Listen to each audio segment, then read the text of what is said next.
بسم اللہ الرحمن الرحیم۔ السلام علیکم ورحمۃ اللہ وبرکاتہ۔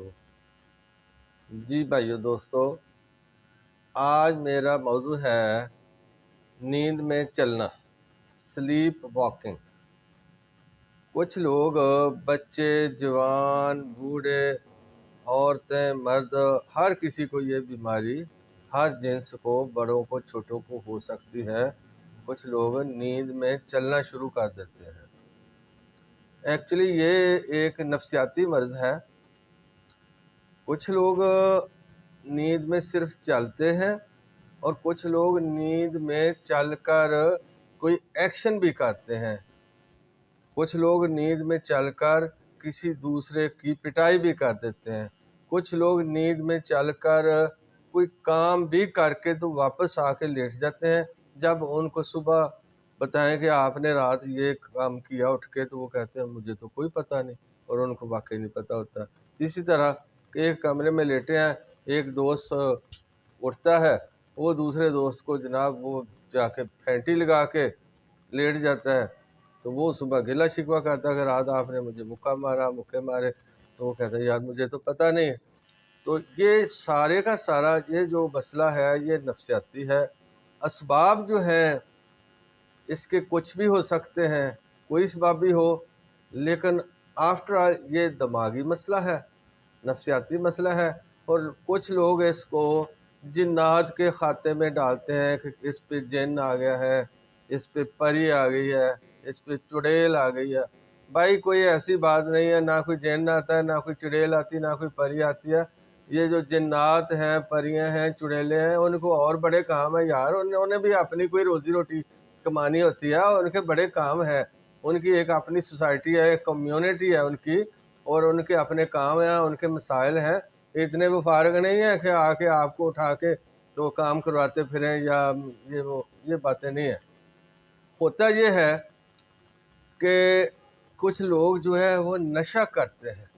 جب نشہ کرتے ہیں، نشے والی ادویات یا نشے والی کچھ چیزیں، تو اس کے رد عمل سب کو نہیں، کسی کسی کو یہ مسئلہ ہو سکتا ہے۔ اسی طرح زندگی میں اگر کوئی بہت بڑا حادثہ ہو گیا کسی کے ساتھ، تو وہ لاشعور میں اس حادثے کے جو اثرات ہوتے ہیں، اس کے نتیجے میں یہ مسئلہ نیند میں چلنا، یہ بیماری ہو سکتی ہے۔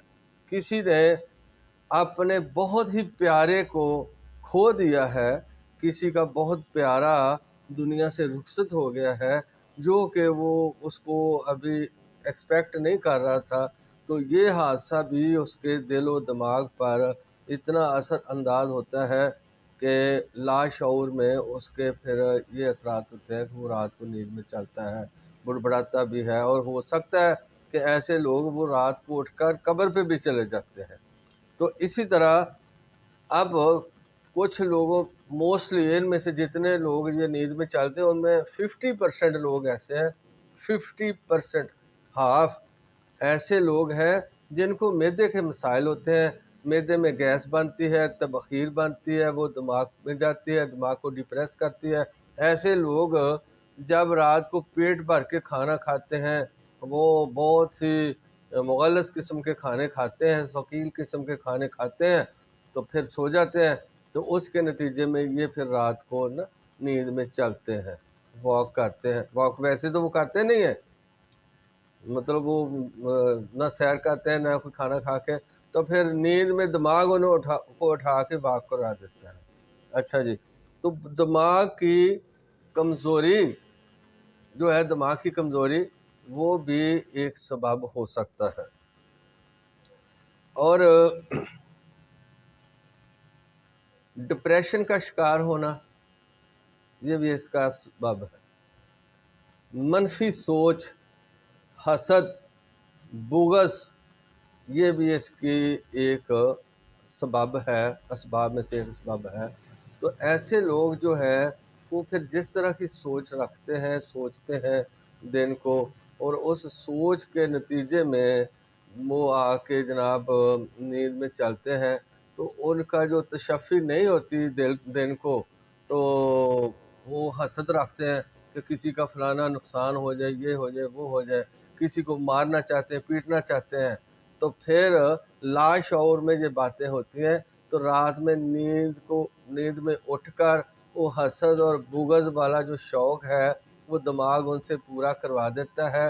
وہ حسد، بغض اور وہ غصہ، چاہے وہ دیوار کو 4 مکے مار لیں یا کمرے میں سوئے ہوئے اپنی بیوی کو چماٹ مار دیں یا کوئی دوست کو مار دیں، تو یہ ایک حسد اور بغض ہوتا ہے۔ تو یہ جو سارے مسائل ہیں، سارے اسباب ہیں، اب آپ نے ان کو مد نظر رکھتے ہوئے اگر کسی کو یہ مسئلہ ہے، ہاں چھوٹے بچے جو ہیں اگر نیند میں چلتے ہیں ان کے پیٹ میں کیڑے اس کا سبب ہوتے ہیں۔ خواتین جو نیند میں چلتے ہیں، جو 50 پلس ہے، ان کو مینوپاز، اگر جب مینسز رک جاتے ہیں تو مینوپاز کے بعد ان کے ہارمونل سسٹم جو ہے وہ ڈس بیلنس ہوتا ہے، تو اس وجہ سے بھی یہ ہو جاتا ہے۔ جو ہسٹیریا بیماری ہوتی ہے بچیوں کو، خواتین کو، اس کی وجہ سے بھی ہو سکتا ہے۔ تو یہ سارے اسباب ہیں۔ تو اب اس کا علاج کیا بھائی؟ علاج یہ ہے کہ جو بھی سبب ہے اس کا وہ دور کر لیں۔ میں نے عرض کیا نا کہ ہر کسی کو ایک سبب تو نہیں، اگر کوئی نشہ کرتا ہے اس کا نشہ چھڑائیں، کوئی حسد، بغض اور اس طرح کے جذبات رکھتا ہے اس کو اللہ کی طرف لگائیں کہ بھائی یہ معاملے اللہ کے ہیں۔ کسی کو دولت دی ہے، کسی کو صحت دی ہے، یہ اللہ نے دی ہے، آپ کیوں حسد کرتے ہو، کیوں بغض کرتے ہو؟ کوئی غصے والا بندہ ہے، کسی کو ہر وقت مارنا پیٹنا نقصان والی بات سوچتا ہے، اس کو سمجھائیں کہ بھائی اللہ کی طرف آئیں، اللہ کی طرف رجوع کریں، عبادت کریں، ذکر کریں۔ تو اس طرح جو بھی باقی کوئی نشہ کرتا ہے اس کو لیے، جو کسی کے پیٹ میں گیس ہے، تبخیر ہے، اس کا علاج کریں۔ تو یہ سارے اسباب دور کر کے تو اس کو پھر آپ اللہ کی طرف لا کے یہ مسئلے کا حل کر سکتے ہیں۔ سادہ سادہ بات ہے، اس کا کوئی ایک فارمولہ نہیں ہے۔ تو اگر موٹا فارمولہ آپ نے دیکھنا ہے کہ کوئی بھی سبب ہے تو اس کا علاج تو کروائیں نا کسی اچھے حکیم صاحب سے۔ تو ایک چھوٹا سا کام کر لیں، آپ کے گھر میں خشخاش تو ہوگی، خشخاش وہ چھوٹے چھوٹے دانے جو ہیں، خشخاش کا 1 چمچ لے لیں اور اس کو 1 کپ دودھ میں آپ ابال لیں، ابال کر اس میں ہلکا سا گڑ یا شہد ڈال کر میٹھا کر کے رات کو اس کو پلا دیں۔ تو یہ وقتی علاج ہوگا۔ اصل علاج ہے کہ وہ جو اس کا سبب ہے نا وہ آپ دور کریں۔ تو انشاءاللہ یہ نیند میں واکنگ جو ہے، نیند میں چلنا، یہ بڑا خطرناک ہے۔ کچھ لوگوں کو اس طرح چھت سے گر کے چوٹ بھی لگ جاتی ہے اور کچھ لوگوں کسی کا نقصان بھی کر دیتے ہیں۔ تو یہ بہت ہی اہم ایشو ہے معاشرے کا، اس پہ توجہ دیں، اس کا علاج کرائیں۔ کسی سے جن نکلوانے کی ضرورت نہیں، جن نہیں ہے، کوئی جن نہیں ہوتا، کوئی چڑیل نہیں ہوتی، کسی کے پاس کڑھائیاں دینے کی بات، کسی پیر کے پاس، کسی اس طرح کے بندے کے پاس جانے کی ضرورت نہیں۔